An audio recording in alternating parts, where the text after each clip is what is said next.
après la reprise des cours à 10 heures dans les collèges et lycées pour permettre au personnel éducatif de se retrouver, une minute de silence était observée à 14 heures pour rendre hommage aux enseignants assassinés par des personnes radicalisées il y a 3 jours, il y a 3 ans. Le ministre délégué chargé du numérique Jean-Noël Barrot est venu lancer cet événement national dans les locaux de la French Tech Grenoble. Elle accompagne les startups et entreprises du numérique dans leur création et leur développement. Et puis un an seulement est déjà à la retraite. Née avec 6 pattes, Sixtine a été sauvée de l'abattoir grâce à une pétition et la mobilisation de plusieurs associations. La jeune vache a trouvé refuge auprès d'un éleveur isérois qui recueille des animaux jusqu'à leur mort naturelle.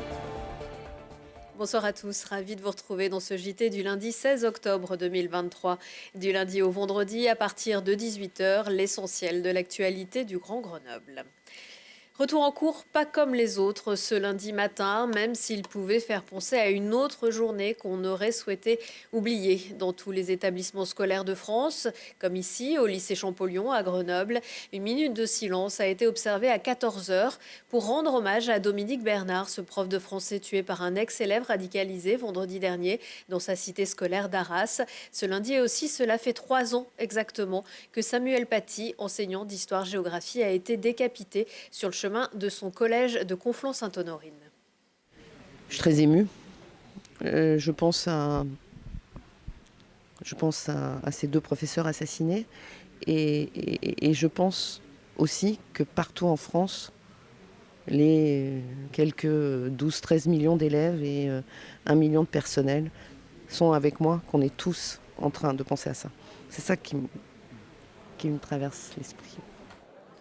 C'est un moment qui est très fort et qui émeut parce que de voir tous ces élèves qui n'ont en commun que l'école et que le fait d'être dans le même établissement se rassembler et faire une minute de silence très solennelle par rapport à cet événement, ça nous permet de voir que les gens ont été touchés.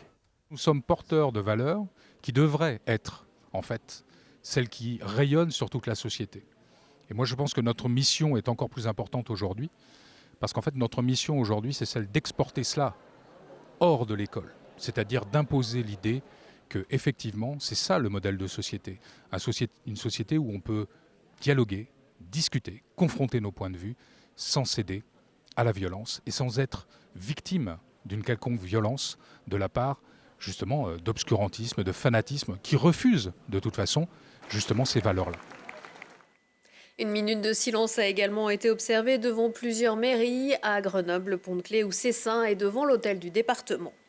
Le compte X, anciennement Twitter, de la préfecture de l'Isère, détourné dimanche matin, comme le montre cette capture d'écran de notre confrère Frédéric Sauget. 3 messages prétendument signés du préfet et rapidement supprimés. Commenté un passage télé de Jean-Luc Mélenchon sur BFM TV dans des termes peu compatibles avec la fonction de représentant de l'État, qui n'a pas le droit de faire de la politique. La préfecture, qui a qualifié ce détournement d'inapproprié et d'inacceptable, précise que le compte a été réinitialisé. Une enquête a été ouverte pour savoir si la personne ayant posté les messages a agi de façon malveillante ou si elle a agi avec les codes d'accès du préfet pensant agir avec son propre compte. Un ministre à Grenoble aujourd'hui, French Tech in the Alps à Grenoble, Jean-Noël Barrot a lancé ce midi la semaine d'événements consacrés au 10e anniversaire de la French Tech à Grenoble, dans les locaux de l'association Au Totem sur le carrefour Chavant. L'émission de la French Tech, accompagner, héberger, financer, former, valoriser les jeunes pousses. Depuis leur création, les Business Angels grenoblois ont investi 25 millions d'euros pour financer près de 200 startups. C'est une locomotive de la French Tech. Oui, c'est une des 16 capitales, des 16 locomotives de la French Tech en région, parce que la French Tech, elle a 10 ans. C'est un mouvement qui a rassemblé beaucoup de bonne volonté et de belles énergies pour faire en sorte que la France démontre sa capacité à redevenir une grande nation d'innovation et d'entrepreneuriat. Mais ça n'aurait pas été possible sans l'engagement des entrepreneurs dans ces associations que sont les capitales régionales de la French Tech, qui nous aident à concevoir des programmes les plus adaptés possibles aux besoins des entreprises d'innovation et de forte croissance, et qui ensuite nous aident à les déployer. Dans l'après-midi, le ministre s'est également rendu sur le site de Vercor, fabricant de batteries, et son centre d'innovation, dont la Gigafactory est actuellement en cours de construction à Dunkerque. Une page s'apprête à se tourner à Échirolles. Après 24 ans à la tête de la mairie, Renzo Sully a présenté vendredi au préfet sa démission qu'il a acceptée. Un départ prévu depuis plusieurs semaines. Également vice-président à la métropole, Renzo Sully avait été élu en 1999 à la suite de Gilbert Biessi, tout comme lui communiste. L'élection des nouveaux maires aura lieu le 28 octobre. Renzo Sully souhaiterait que ce soit sa première adjointe, Amandine Demort, en charge des finances et de la tranquillité publique, qui reprenne le flambeau. Elle présentera sa candidature lors de ce conseil municipal extraordinaire qu'elle présidera.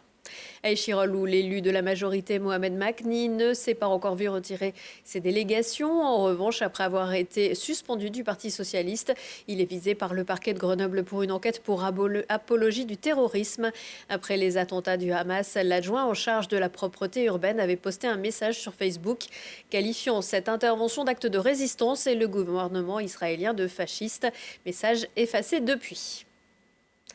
Près d'1 millier de personnes selon les organisateurs, 500 selon les forces de l'ordre, n'ont pas battu le pavé mais les sentiers dimanche à l'appel de l'association Mountain Wilderness. Elles se sont retrouvées sur les hauteurs de la réserve naturelle de Chartreuse au départ du col de Marcieux pour réclamer un droit d'accès à la nature. Depuis la fin de l'été, un bras de fer oppose les pratiquants de la montagne et le propriétaire de ce terrain de 700 hectares. Comme le lui permet une récente loi, le marquis de Quinsonas-Audino a décidé d'interdire le passage sur sa propriété au motif d'une surfréquentation. Pour les manifestants, il s'agirait plutôt de préserver ces chasses privées. Dans le cortège des représentants de la Fédération de la randonnée et de l'escalade des élus du territoire, où le député écologiste Jérémy Yordanov, qui va déposer une proposition de loi pour faire abroger la loi de février. Une bonne nouvelle, ça fait du bien en ce moment. Sixtine va bien, très bien même. Sixtine, c'est cette petite génisse née sans nom, mais avec 6 pattes dans l'Aveyron, destinée, comme beaucoup de ses congénères, à finir sa vie dans un abattoir. Grâce à une mobilisation sans précédent, le petit veau a trouvé refuge dans une ferme au pied du Vercors, dans un lieu tenu secret pour la sécurité de tous. Camille Avon. Elle est née avec 6 pattes. Sixtine, un veau d'1 an, est né avec une malformation appelée la polymélie, 2 pattes en plus sur le dos, une anomalie qui touche un bovin sur 25 000.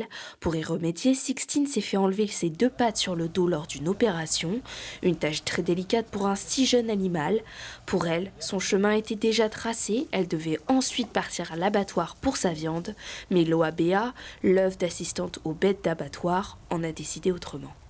On s'est dit, c'est dommage qu'ayant survécu à cette incroyable chirurgie, qu'elle parte à l'abattoir comme tous les autres. Et donc, on a parlé avec l'éleveur de Sixtine et à force de présenter nos actions de sauvetage, le troupeau du bonheur, eh bien, il a été sensibilisé finalement à la cause. Et donc, il a bien accepté que l'abattoir ne soit plus sa destination finale. Mais l'OABA n'était pas le seul à suivre le cas de Sixtine de près. Plusieurs personnes sur les réseaux sociaux ont partagé son histoire et se sont mobilisées via des pétitions pour que ce veau évite l'abattoir. Depuis 3 semaines, elle a intégré un nouveau troupeau. Elle s'est intégrée mais parfaitement. Il faut dire que le restant du troupeau du bonheur sont des animaux donc, qui sont aussi relativement calmes. Certains sont âgés. Ce qui fait que voilà, ça participe au fait que, à mon sens, si elle avait la parole, elle nous dirait qu'elle se sent bien ici. Son nouveau troupeau s'appelle le troupeau du bonheur. L'OABA récupère des animaux maltraités ou qui n'avaient pas de bonnes conditions de vie pour les déplacer dans une 40aine d'exploitations en France pour s'en occuper.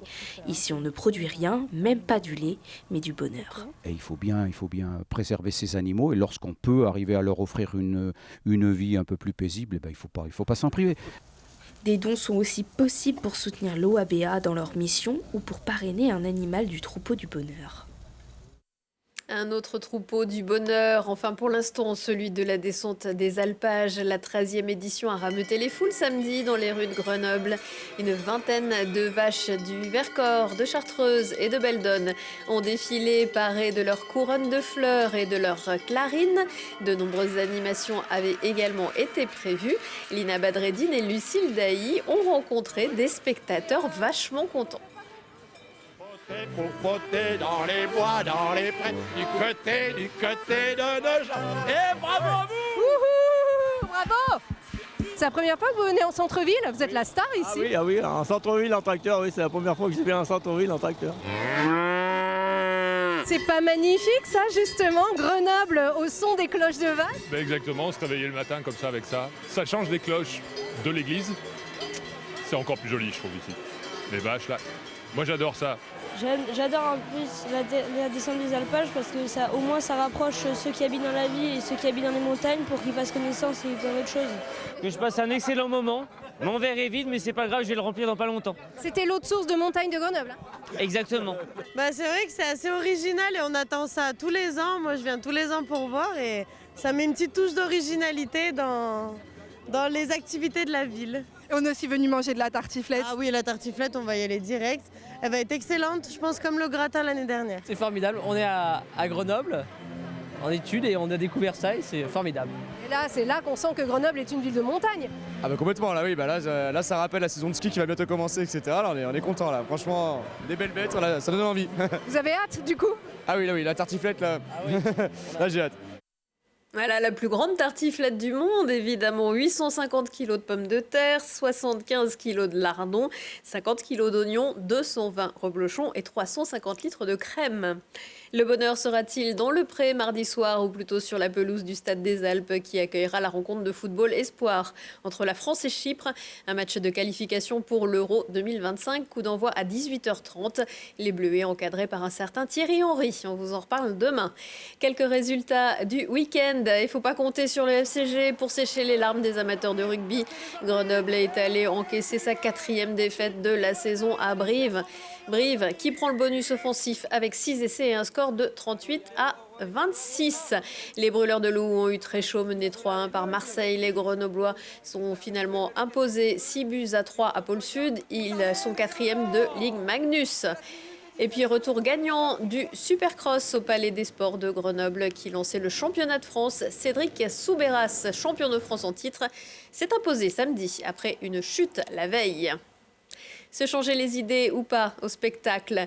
Ma mère n'est pas un ange, mais j'ai pas trouvé mieux. Ce n'est pas une confidence, maman, je t'aime. Mais la proposition de Tourac Théâtre à voir mardi, mercredi et jeudi à la MC2 à Grenoble. Émilie Houfnagel poursuit son exploration généalogique de la famille en Turaki avec son théâtre d'objets qui ouvre grand les portes de l'imaginaire. Une rencontre avec la figure féminine, d'abord jeune fille, puis mère, puis vieille. Une poésie à fleur de peau. Et puis un spectacle pour aider à parler de la mort aux enfants. La terre sous les ongles du collectif Alpaga Rose et de la compagnie KO mardi à 20h au Grand Angle à Voiron. Une petite fille vient de perdre son chien. Elle vient l'enterrer sur la scène et soudain le chien fantôme est là. Avec lui, elle parcourt toutes les étapes du deuil, une traversée qui lui permettra avec humour et poésie de retrouver pleinement sa vie. Un spectacle conseillé à partir de 7 ans. C'est la fin de ce JT. Retour de l'actu dans 1 heure et en replay sur télégrenoble.net. Excellente soirée à tous.